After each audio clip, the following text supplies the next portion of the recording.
keeping it real.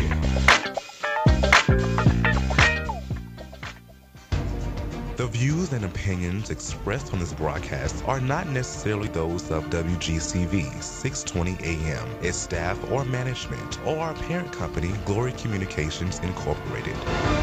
Get ready. Armstrong Williams is up next on WGCV 620 AM, where knowledge is power.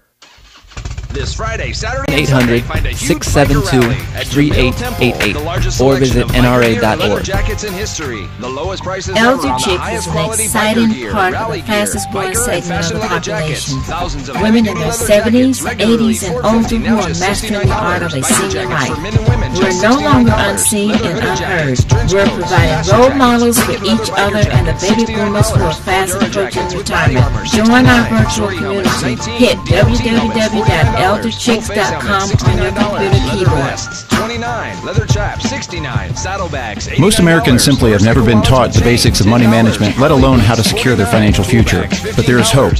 Financial Education and Literacy Advisors, also known as FELA, does what others don't. FELA teaches financial education. If you'd like more information about providing a financial wellness program for your employees, or a credit-bearing college course in personal finance, or other valuable programs, please visit myfela.com. That's myfela.com, or send an email to info@myfela.com. To travelers along the road of life who have fallen asleep at the wheel, to the many who woke up in time to avert disaster and get back on the righteous path.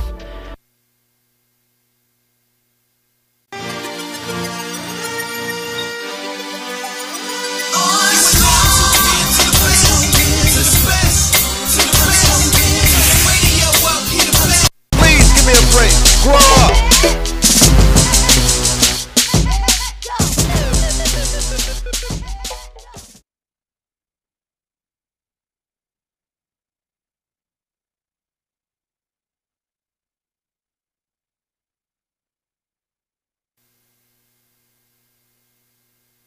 Please give me a break. Grow up. Hello, everyone. Thank you so much for joining us for this edition of the Armstrong Williams Show. We're live. Logan, Delany, how are you? I'm doing really well, Armstrong. How about you? Well, we're about to do better. The president announced his proposal for lowering the corporate tax rate from 35% to 28%. I think that's a very good plan, but what is it going to do for these passive investments on Wall Street, Logan Delany? Well, look, anytime the government, because it's not the president himself that's going to reduce this, Congress has to approve it, but anytime the government reduces corporate rates, that's a good thing. It will stimulate the economy. It will stimulate business. It will leave more cash in the coffers of corporations to invest in their business. So, in general, it's a good thing. But as you know, Armstrong, the devil is in the details. How are they going to... They've also said that they're going to make this revenue neutral and to add a little bit of tax income. So what deductions are they going to get rid of in the corporate tax structure? I have not seen the details. They may be out there. I haven't seen them. There's one provision that I saw that does cause me a little bit of concern, and that is that the president intends to significantly increase the tax on dividends. Now, dividends are currently taxed at 15% after already being taxed at the rate of 35% in the corporation. So, in effect, dividends are now taxed at 50%. Well, the president wants to raise the tax on people making above a certain level, I believe it's $200,000, to the highest individual tax rate, which is about 39%.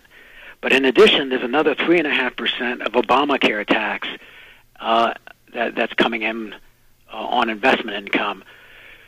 So the total tax, plus a Medicare tax that's coming in on investment income, could be on dividends as high as 44%. And wow. That's after it's already been taxed, if he gets his way, at 25%. Or 28%. So 28% plus 44%, man, that gives me altitude sickness when I figure out that those marginal rates on dividends are going to be in the 70% range. So what are we really getting here? Well, like I say, Armstrong, the devil is in the details. I don't know the full impact of what is actually going to be passed by Congress. I don't know what the full proposal is. This is just the first volley in a proposal. But if the president truly wants to have these huge taxes on dividends, what it will do is distort the allocation of capital. Companies will stop issuing dividends. Companies will say, hey, look, it really doesn't pay us to do dividends, so we'll try to get that money to our shareholders in other ways. For example, maybe we'll do stock buybacks, and stocks capital gains will be treated at a lower number, lower tax rate. Or what is more likely to happen is that dividend-paying stocks will no longer be as highly valued by investors, and the market will go down. And so companies that pay dividends will find that, hey, their stock value is going to go down. Now, that hurts everybody. That hurts the economy. That hurts, 50% of Americans own directly or indirectly stock. So that's going to hurt about 50% of Americans' wealth because they're going to see the price of their dividend-holding stock go down if, in fact, this increase in the tax on dividends goes through. What's the likelihood that this is going to pass? Well, you tell me who's going to get elected in November in terms of the House, the Senate, and the presidency, and I can answer that question. Answer it with both scenarios. Well, look, if the Democrats get in power in terms of the House, the Senate, and the presidency, it's probably likely to happen. So listen, the president if the Republicans retain the House, with solid control of the House,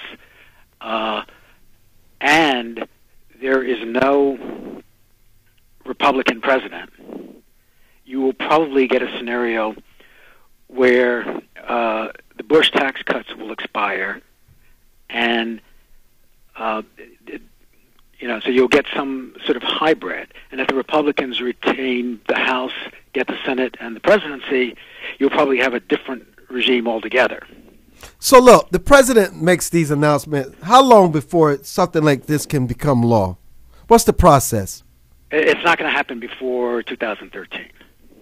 Oh, it won't happen before 2013. No, the politics are such that Congress is not about to pass a meaningful tax cut before the election. Not that I can see anyway. I don't think there's the general support. There's not the bipartisan support that the president would need to get this through. Even though the Republicans agree with the president on the corporate tax side that we have to reduce the rate, it's possible, long shot, it's possible that the Republicans might agree to that portion of it, but I doubt that the Republicans would consent to a near tripling of the tax on dividends. Do you think people understand that when the president makes these announcements that it could be a year or two off before it's able to implement it? I'm always amazed that people often have only a rudimentary understanding of how our government works. And one of the interesting things about the Constitution is the Constitution was set up in such a way as to make it very, very difficult to change law and change direction. There's a balance of there's just a balance of power within the government. So getting something through the House, through the Senate, compromising the House and Senate, getting the president to sign something, and then if there's a constitutional issue, getting the Supreme Court to bless it can take a long time. And that was the intent of the Constitution, to keep government small and to keep government from intruding on people's lives except when it's absolutely necessary. So I think that a lot of Americans understand viscerally that it takes a long time for things to happen, but they may not understand that that was the intent of the Constitution, to make things take a long time to happen. Our forefathers, our founding fathers are wise. They didn't trust politicians. And for good reason. And for good reason. For very good reason. While this is going to discourage Americans from purchasing dividend-yielding stocks, Logan, this will have a long-term negative impact on the stock market and for corporations desperate to raise equity capital also. Yeah, it will. I mean, like I say, there's a positive and the negative of this bill or of this proposal. And if the president just sticks to the corporate tax changes, it could have a very positive, beneficial effect to the economy. But I suspect, knowing President Obama, President Obama wants to redistribute income. I mean, just listening to what he says, he cares more about the distribution of income than the increase in America's wealth. But just because he made this announcement today, this may never become law. Hey, like so many other things, he talked about a stimulus a year ago that didn't become law. Or earlier, 6 months ago, he said, "Pass this bill, pass this bill." Well, it didn't get passed. Basically, since the Congress changed hands in 2010, the president has gotten very little through Congress. So I suspect that unless there is a bipartisan, true bipartisan agreement like there was on extending the Social Security tax cuts, this will not happen this session. A trial court in Iran has issued its final verdict ordering a Christian pastor to be put to death for leaving Islam and converting to Christianity, according to sources close to the pastor and his legal team. I know you probably think this is some kind of joke, but it's no joke. This is actually happening as we speak. A trial court in Iran has issued its final verdict to be put to death. This pastor is going to be put to death for leaving Islam and converting to Christianity. This guy is a 4-year-old father of two who was arrested over 2 years ago on charges of apostasy. May now be executed at any time without prior warning, as death sentences in Iran may be carried out immediately or dragged out for years. It is unclear whether he can appeal the execution order. We're going to talk about this, and also when we come back, we're going to engage into the conversation the Supreme Court's decision that will revisit affirmative action. We're going to engage in that. That was a topic from yesterday. We're going to continue with our guest commentator and your call. Don't go away. We'll be back.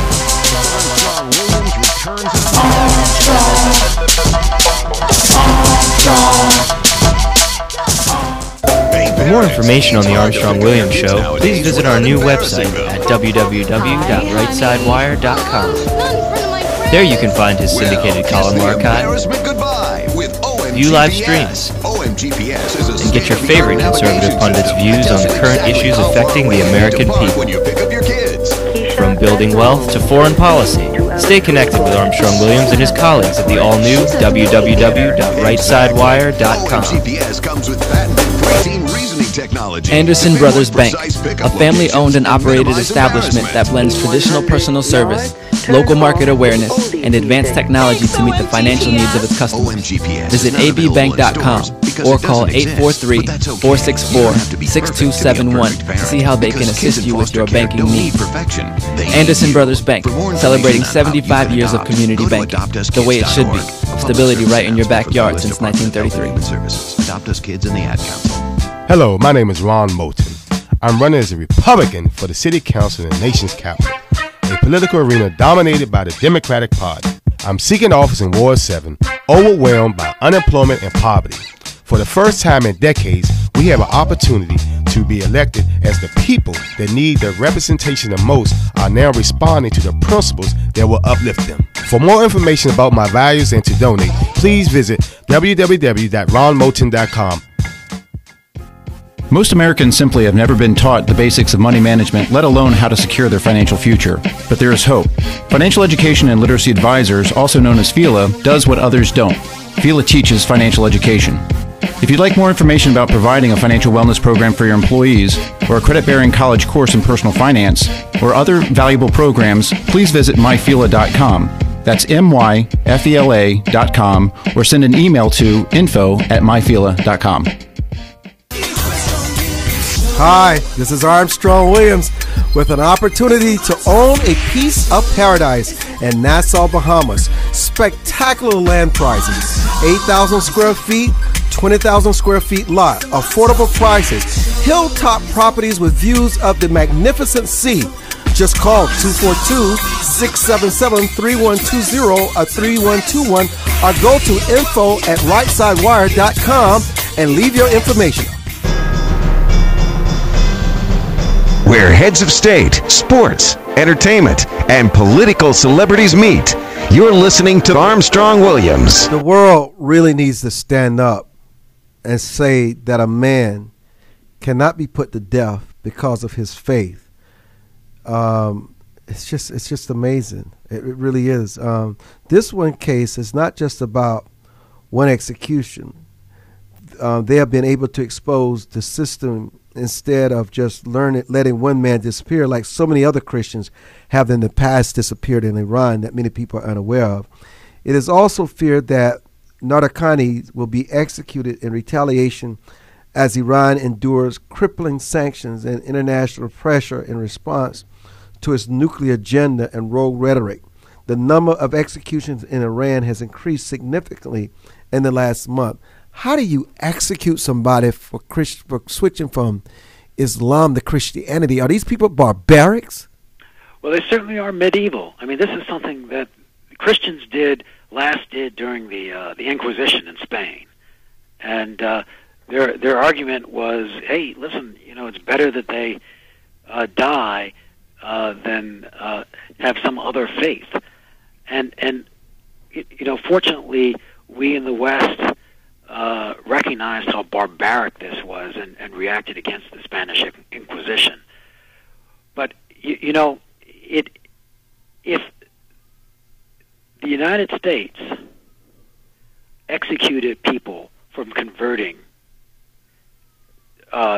from Christianity to Islam, the world would be in an uproar.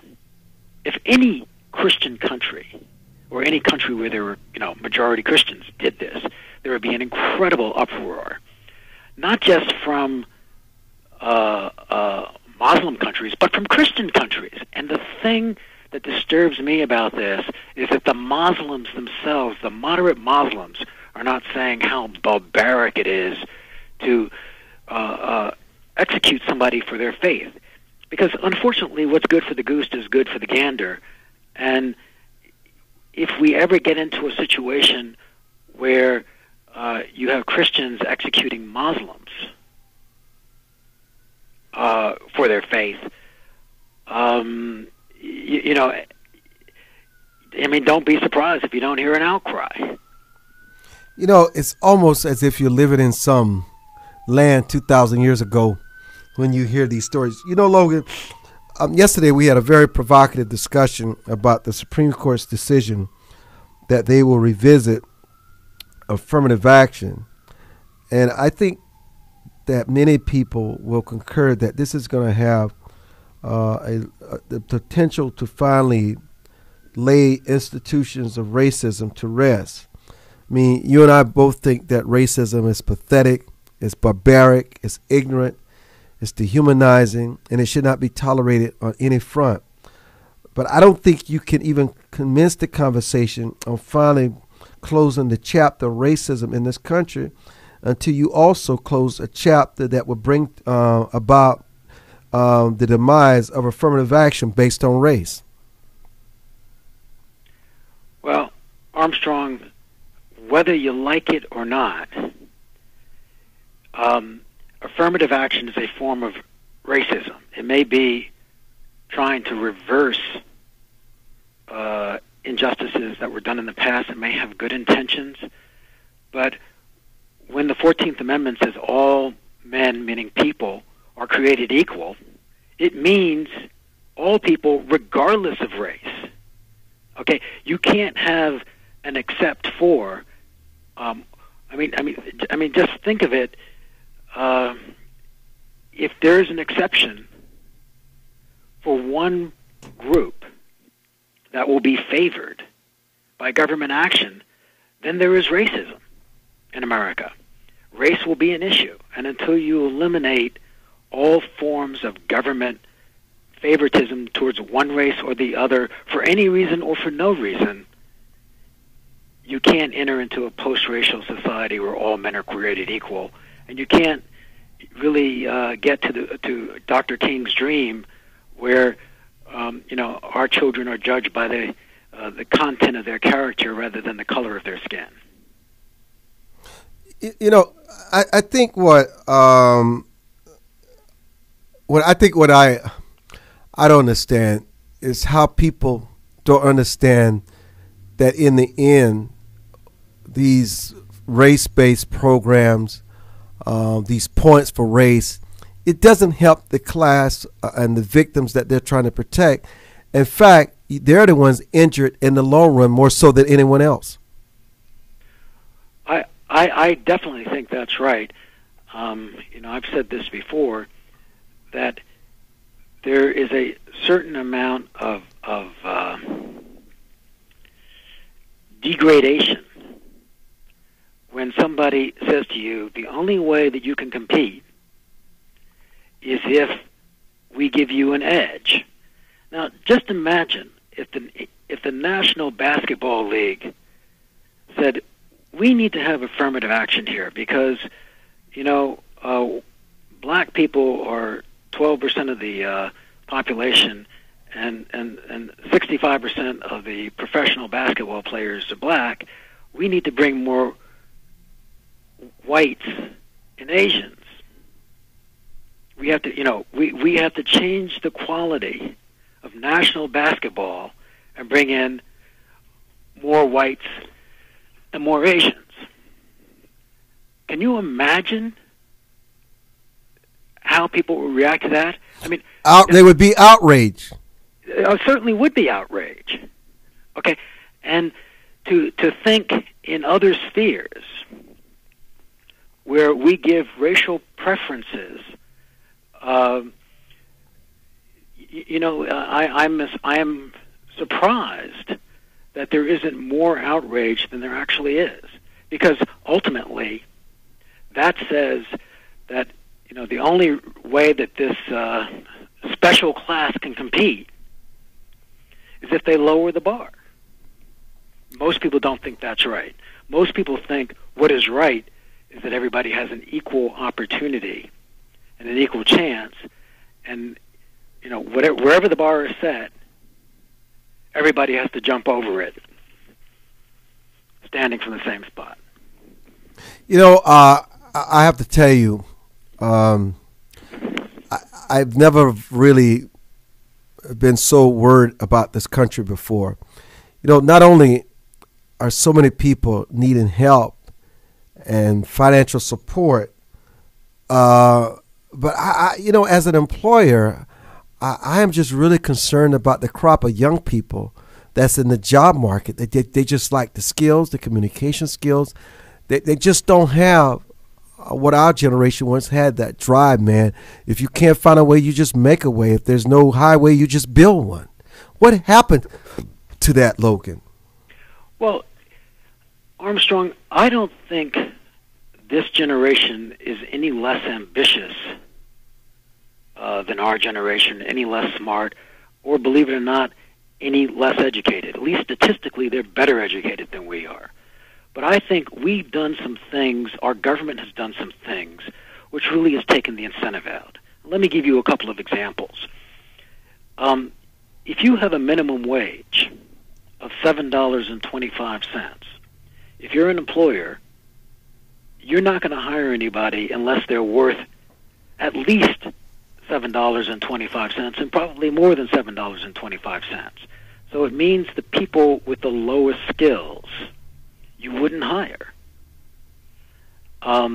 Because A, they're not worth it, and B, why should you take a chance on it for somebody, who you think is not worth it? And so I think what that does, and statistically what has happened, is that we have very high unemployment among young people, especially young people without college educations, because they can't get their first job. Now, it's better for a 20-year-old high school dropout to work at $5 an hour, learning some skills, and working his way up to $7.25 an hour than it is for him just sitting around waiting for a job at $7.25 that he's not going to get. And so, one of the things, this minimum wage law, I think, has been a real impediment, especially in a recession, towards putting the young people to work. So I think that's one example of, where the government has really hurt young people. There's another thing that's happened in our society. If you read the paper, the New York Times last week, what it said that 50% of the children who were born to mothers under the age of 30 were born out of wedlock. Now, this is not just black women. This is all women in America under the age of 30. Out of wedlock. Out of wedlock. 50%. Over 50% were born out of wedlock, the children to these mothers. Okay. Now, if you think about what is really important in terms of passing on values to our children is a family. And it's very hard to have a family when there's no man present. So something's happened in our society over the last 30 years or so where, and very much through government policy, I might add. But not just government policy. Well, when I say government policy, what do you think about, when you went to school, if a girl had a child out of wedlock, would they set up a babysitting service in your high school so that girl could come to school and the taxpayer would take care of that child? No way. There are a lot of urban schools in America where they have babysitting services for these young girls, and that's just enabling.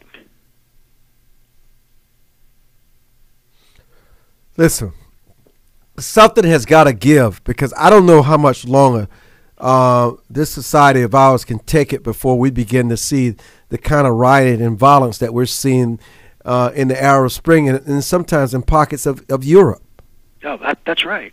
It worries me. It worries me too. What is it that's happened in our society when we were kids, when our parents were young? Hold that point, Logan. Hold that point. What is happening in our society? Phone lines are opening. Why is it that people can't catch a break? Why can't they make their own break? Call us 733-5620, 1-866-662-6620. We're live. Give us a buzz.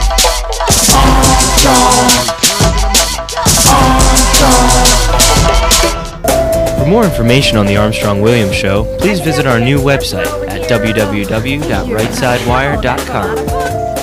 There you can find his syndicated column archive, view live streams, and get your favorite conservative pundits' views on the current issues affecting the American people. From building wealth to foreign policy, stay connected with Armstrong-Williams and his colleagues at the all-new www.rightsidewire.com.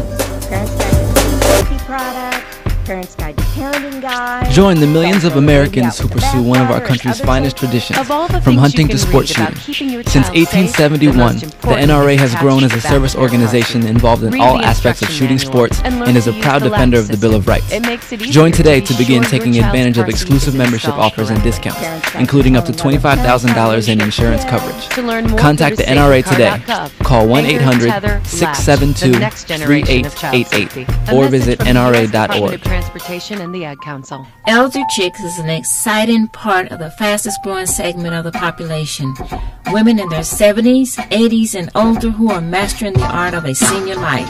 We're no longer unseen and unheard. We're providing role models for each other and the baby boomers who are fast approaching retirement. Join our virtual community. Hit www.elderchicks.com on your computer keyboard. Most Americans simply have never been taught the basics of money management, let alone how to secure their financial future. But there is hope. Financial Education and Literacy Advisors, also known as FELA, does what others don't. FELA teaches financial education. If you'd like more information about providing a financial wellness program for your employees, or a credit-bearing college course in personal finance, or other valuable programs, please visit myfela.com. That's myfela.com, or send an email to info@myfela.com. To travelers along the road of life who have fallen asleep at the wheel, to the many who woke up in time to avert disaster and get back on the righteous path. For the ones who crashed and survived and now adhere vigilantly to a virtuous and righteous path. Finally, Armstrong Williams' much-anticipated new book, Reawakening Virtues, gives his insights into these daily challenges and much more. Reawakening Virtues is available in bookstores and at Amazon.com. Where heads of state, sports, entertainment, and political celebrities meet. You're listening to Armstrong Williams. And welcome back to the broadcast. I'm Armstrong Williams, your host. Alan, thank you for your patience. You have a comment? Go ahead. Okay, how y'all doing today? Fine, thank you.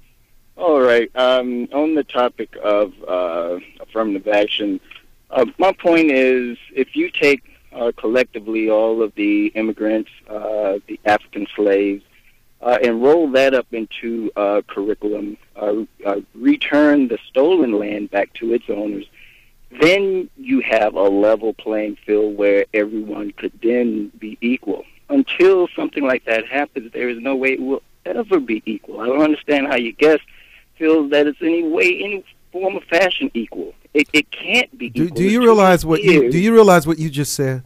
Do you really listen to what you just said? I realize what I said. Alan, you scared me. Realize what he's saying. No, I want to make sure you heard what you were saying. Yeah. Oh you my said goodness. there's no way people can be equal. Oh wow. Period. That's what you said. There is no way the level of playing field. There's no way you can equalize the level of playing the level. There's too many years of suppression, too many years of miseducation, too many of what has been done to a community to say that it's level and that everyone now should just be able to jump over the bar equally. Listen, you can go to a country that never had slavery, that's lily white, lily black, and they still have serious problems, serious issues, turmoil, chaos. We're not talking about other countries. We're yeah, talking but you're saying something. You're saying something that doesn't even make sense. Just like you're saying something that doesn't make sense. How can it? No, you have to go back to the root if you're going to try to make things equal. So go back there. How can you? I don't know. I don't have the answer to that. Well, Alan, I respect the point of view that you can't make everybody equal because people have different backgrounds, people have different abilities. Some people are tall, some people are short, some people are smart, some are not so smart, some are handsome, some are ugly, okay? We are not equal. We're equal under the eyes of the law, and that's the only thing that our society can do is make us equal in the eyes of the law. Once the government says, wait, there's some people who are more equal than other people, then there's a political process which decides who is the most equal. Now, the fact is that right now, if the government gives affirmative action to black people, for certain government things. All you have to do is go back 50 years ago. And 50 years, the government was doing the same thing, giving white people advantages. Do you really want the government to, would you like to be back in that position? Well, it's not necessarily for black people. It's for all people. I think we have to look at what is available for all people and what all people have come from. And until we can adjust some of those things to give a boost to some sectors, it has to be done that way. But you make it seem like the government, you're looking to the government to make the playing field equal. I'm not looking to the government for anything. Well, who are you talking about then? It doesn't matter who. I'm just saying that it has to be. You have to do it. You. And you alone. I apologize. I'm at work, and right now I have a client that I have to deal with. I'll call back another time. Oh, thank you for calling. Wow. Enjoyed it. Listen, 733-5620, 1-866-620-6620. We all know, whether we admit it or not, I say this often, the best things and the worst things that happens to us has to do with us. Your network becomes your net worth. The government cannot do for you. You must do for yourselves. You are the government. Without you, the government cannot exist. You need to monitor, supervise, and keep in check the government. That is why we have a government so out of control, and all the outrageous things that it's doing is because the people has conceded its power. It's conceded its leadership. It's conceded what they know is the correct way for people to be governed, whether it's our schools of learning, our institutions of higher learning. I mean, listen, a government that is big enough to give you everything is big enough to take it all away. You have to think less about the government and think more of yourself as the individual, Logan. Armstrong, the Founding Fathers put together the Constitution of the United States, and it was very perceptive because what they did is that they granted the federal government certain powers, and they were limited powers. And in the Constitution, it says that these powers not granted to the government were either reserved to the states or to the people. So the Founding Fathers realized that a large national government could be very dangerous and encroaching on people's lives, and restricted the power. And if you look at the Constitution, the areas that the Constitution granted powers to the federal government included things like roads, post office, the military, interstate commerce, okay, and a very few others, and the right to collect taxes, to pay for those, okay?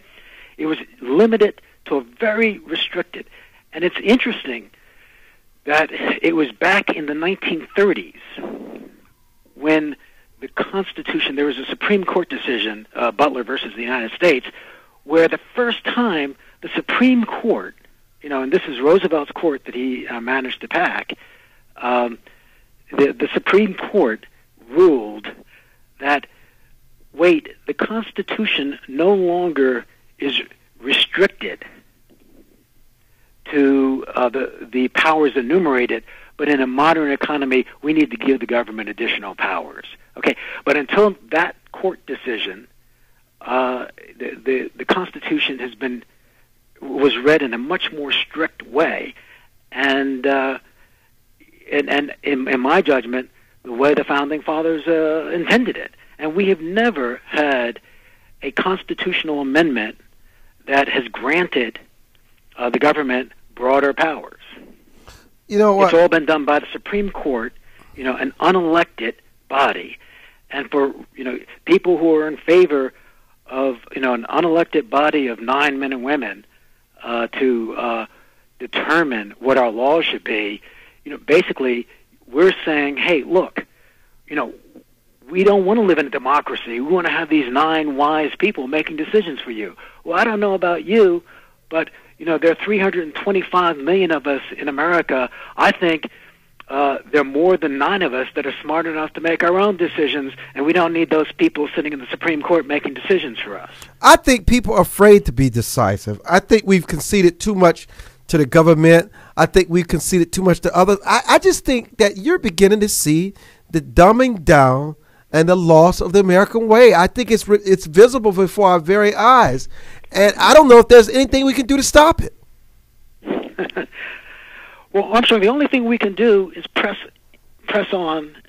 You know, we have a democracy or a democratic republic. You know, we have our representatives. We can elect, the president. We have to elect people who, don't want to see the size of government grow, who want to respect the rights of us as individuals. 733-5620, 1-866-620-6620. Are you not concerned about this nation? Listen, I tell you something else, Logan. Something really interesting is going on in this presidential fight for that GOP nomination. I mean, Rick Santorum is leading in all national polls.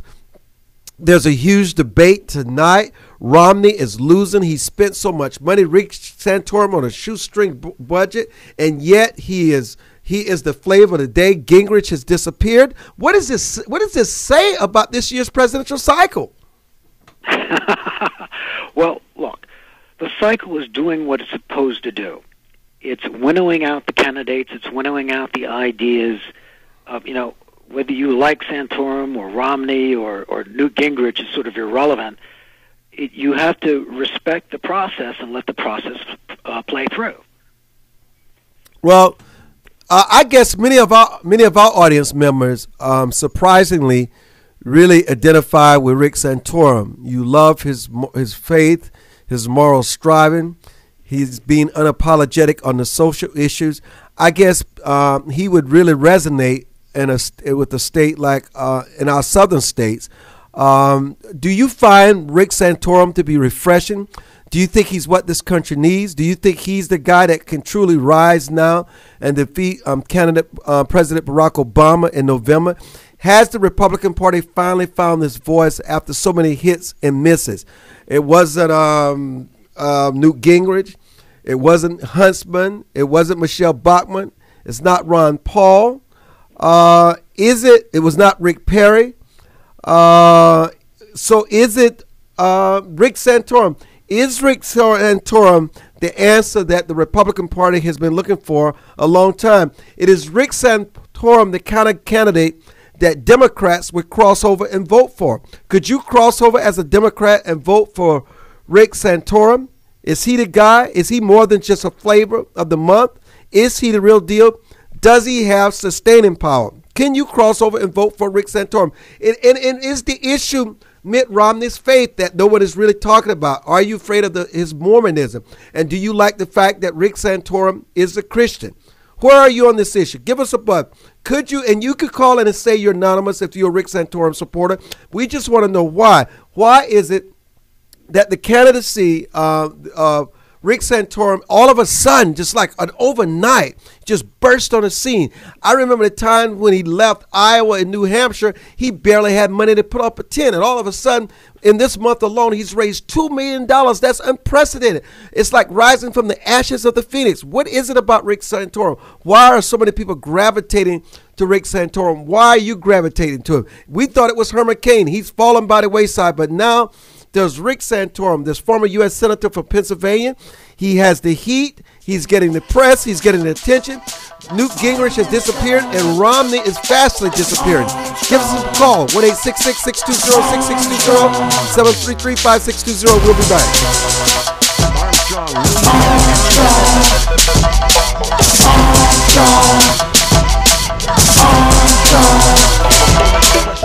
For more information on the Armstrong-Williams Show, please visit our new website at www.rightsidewire.com.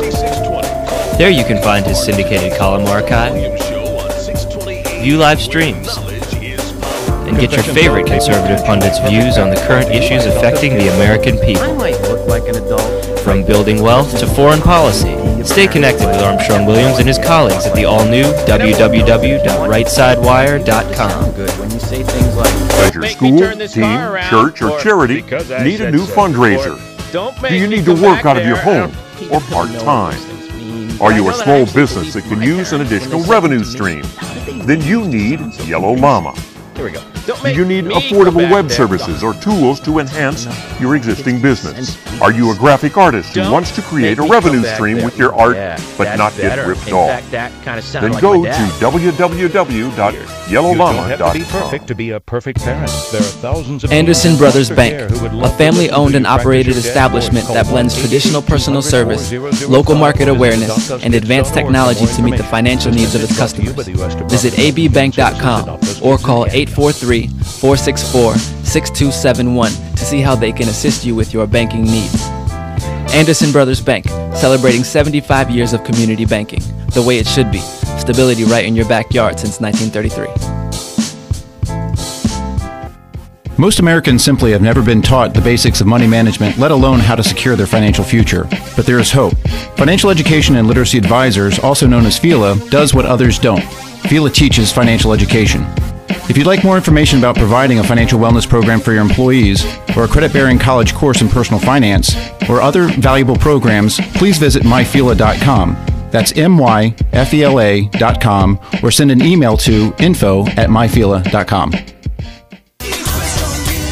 Hi, this is Armstrong Williams with an opportunity to own a piece of paradise in Nassau, Bahamas. Spectacular land prices, 8,000 square feet, 20,000 square feet lot, affordable prices, hilltop properties with views of the magnificent sea. Just call 242-677-3120 or 3121 or go to info@rightsidewire.com and leave your information. Where heads of state, sports, entertainment, and political celebrities meet. You're listening to Armstrong Williams. Welcome back to the Armstrong Williams Show. Before we go back to the phone lines, Logan, at the bottom of the hour when we were going out to break, I want you to think about this before I go to the phone lines. You're about to talk about the out of wedlock births, the mothers, and the changing role in this country. Do you remember that? Yes. And we sort of got sidetracked. We're going to come back to this, but let me go to the phone line here. Lee, you have a comment. Thank you for calling. Thanks for taking my call, Ms. Armstrong. First of all, between Rick Santorum and the rest of the GOP pack, in my opinion, it really doesn't matter who wins it. I think the GOP is going to get this one by default because of Obama's record, regardless of whether it's Gingrich, Romney, or Santorum. But regardless how long the process goes, it's going to end after a while. But as far as, with Santorum in particular, he's a young guy, young looking. If you want, I want to look at it through the eyes of, color, young, white, got a nice, decent family, pro-life. Obama's, they say he's support abortion, all the other type of stuff, big government, small government. So you kind of can say they're complete opposites. Another note, I was talking to a white coworker of mine a while ago, and he was really all into Obama, saying he's going to win, and he said this is the first time in his life that he's going to vote a Democrat, and this guy's a Republican. This is Obama when he had his speeches going on, hope and change and everything. Now that the guy's unemployed, he done changed his tune completely. And I told him, speaking through the, as they say, the prism of race, I said, white folks put Obama into the White House because, black people traditionally 99% vote for Democrats, whether they're white or black. I said, I'll blame you white folks, but you got to give Obama credit. He put on a good speech. I think he's just been talking his way basically through his whole life, and I got to tip my hat to him towards that. But for us, personally, I would like the guy to do well, regardless of being black or white. You say he's a black man, but it's just unacceptable for us, his track record. He's surrounded and have access to too many smart and intelligent people that he couldn't do better in terms of managing this economy and just doing better for the United States. There's too many brilliant minds around that this guy could have done better, and it seems like he doesn't want to change. And then with this Robin Hood business, the rich against the poor is just pathetic. I'm just trying to say, who do we work for, the majority of the people? I'm saying you two guys just say y'all doing well in yourselves. I'm saying I can't work for a poor fella. You know what I'm saying?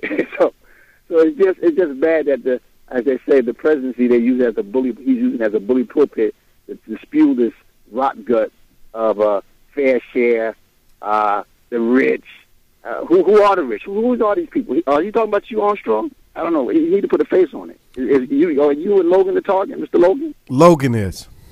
Logan is? Okay. That's what they tell me. But you know something? I don't feel that way. But most people would view me that way. But, you know, if I'm not mistaken, both of you guys voted for Obama. If I'm not mistaken. I did not. You about to open a can of worms here. I know Armstrong's mother voted for Obama. Cause I voted for the president. I voted for him. I know, and you said your mother voted for the president. And my entire family voted for him. Right. You see, everybody got caught up. But, I'm just, like I said. But you know what? Reality is set in, brother. Yeah, I understand. No, and absolutely, everybody get caught up in it. But I'm like this. Like I keep saying, Armstrong, if there's a difference between feeding my family than putting the guy on who's just going to put on a big show, and I believe he has gone on more vacations than probably any presidency in the history. That would be interesting for somebody to bring up as far as one of the candidates. He's talking about sacrificing. Wife is skiing, wearing nice jewelry, every 2-3 months of vacation. They live in large. So, hey, as my wife said, hey, you might as well enjoy it because you only got one chance at it. But I think you have a point about something. I just think it's going to be very difficult for the president to be reelected. And I don't know if you saw the latest report that has come out. Unemployment is ticking back up again. Thank you, Lee. Alan, you have a comment. Go ahead. Alan? So Alan's back on?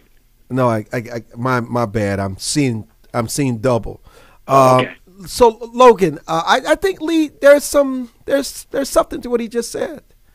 Look, there's no doubt that when Obama was elected president, there's a certain pride that most Americans had, whether you were in favor of him or not, that America had elected a black man president, because it said, hey, times have changed. What we've been saying, Dr. King's dream, it's finally here. The unfortunate thing is that, in my judgment, a lot of people weren't listening to what Obama was saying when he was running for the president. And this is something that, you and I talked about on the air prior to his election. If I read between the lines, and I thought that he was a socialist at that time, and said so, and that, be careful what you wish for because you might get it. Yeah, we have gotten hope and change. The change isn't what we like, and we're still hoping for the economy to turn around. What has the president really given us in the last 3.5 years, Logan? Well, let's start with the budget. Okay? The United States budget, we have incurred a deficit of $4 trillion over the past 3 years. $4 trillion. Now, think about that. $4 trillion is almost a third of our total economy. We spend every year, the federal government spends about 40% more than it takes in. Now, you don't have to be an economic genius or a business genius to realize that you can't consistently spend 40% more than you're taking in. And the only reason the government can do it is because they can print money. Okay? But when you print money, that means eventually you're going to have inflation, and the people who end up paying for it are the people who save. They're the people who have fixed pensions. They're the people who have salaried incomes that don't keep up with the rate of inflation. At some point, you have to pay the piper, or you become like Greece. And my biggest fear is that by being fiscally irresponsible at the federal government level, and by the way, President Obama is not the only one who's responsible for this. We got a lot of people who can join him in that responsibility, including a number of Republicans. That is something that when I look at it, it's the legacy that most disturbs me, because each of my kids, each American, has about $55,000 or $60,000 of debt. How much? $50,000 to $60,000 of debt. There's $15 trillion of national debt. If you divide that by the 325 million Americans, it's roughly $50,000 per American. Okay, wow, that means amazing. Your portion of the national debt is about $50,000. That's a lot of money. I mean, just think of it. You're a family of four. Your portion of the national debt is probably bigger than the mortgage that you have on your house. If that doesn't give you concern, it should. Okay. Now, number two, and the other most important part of his legacy is the fact that our government has expanded to a very scary portion with Obamacare. And with Obamacare, we have gone beyond just providing national health to everybody or providing health care to everybody. What we've said is that you must purchase a service, whether you want to buy that service or not. You've got to purchase an insurance policy. Okay? Now, the government has never before told us that just because we exist, we must purchase something. And if you think about that, if they can tell us to purchase an insurance policy for health care, can they also tell us to purchase a car from General Motors, or that the government bailed out? Can they also tell us that we must watch a certain television show, when the president comes on, for example? Can they tell us that we when we go to school, you can't bring your chicken sandwich, that you have to eat the school's chicken sandwich? You must buy the school's chicken sandwich when your kid goes to lunch? I mean, just think about how scary that is when Big Brother can tell you exactly what you must buy. Logan, you know what we've got to do, because we're out of time today, and this has been a very insightful discussion. We have to really talk at some point next week. Can those who are fortunate and are not facing the struggles and the ruggedness and the insecurities and challenges of lives being totally disruptive and losing your way of life, can we really relate to the plight of people that are going through these daily struggles? And can we really relate? Can we? As much as we want to, can we? Do we? Are we out of touch? Do we really understand what it means when they say they're struggling to make ends meet, to pay this bill, and they're juggling and robbing Peter to pay Paul? We're going to talk about this next week. Logan Delany, thank you for joining us. Thank you for joining us. www.livestream.com/Armstrong Williams. Take care.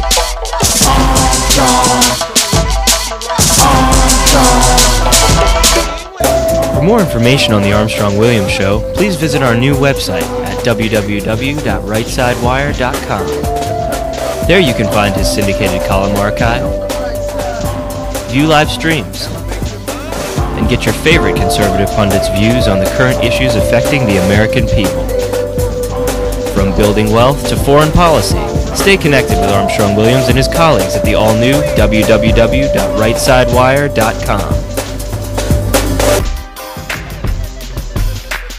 Join the millions of Americans who pursue one of our country's finest traditions, from hunting to sport shooting. Since 1871, the NRA has grown as a service organization involved in all aspects of shooting sports and is a proud defender of the Bill of Rights. Join today to begin taking advantage of exclusive membership offers and discounts, including up to $25,000 in insurance coverage. Contact the NRA today. Call 1-800-672-3888. Its staff or management or our parent company, Glory Communications Incorporated. Next, you get to talk with PA on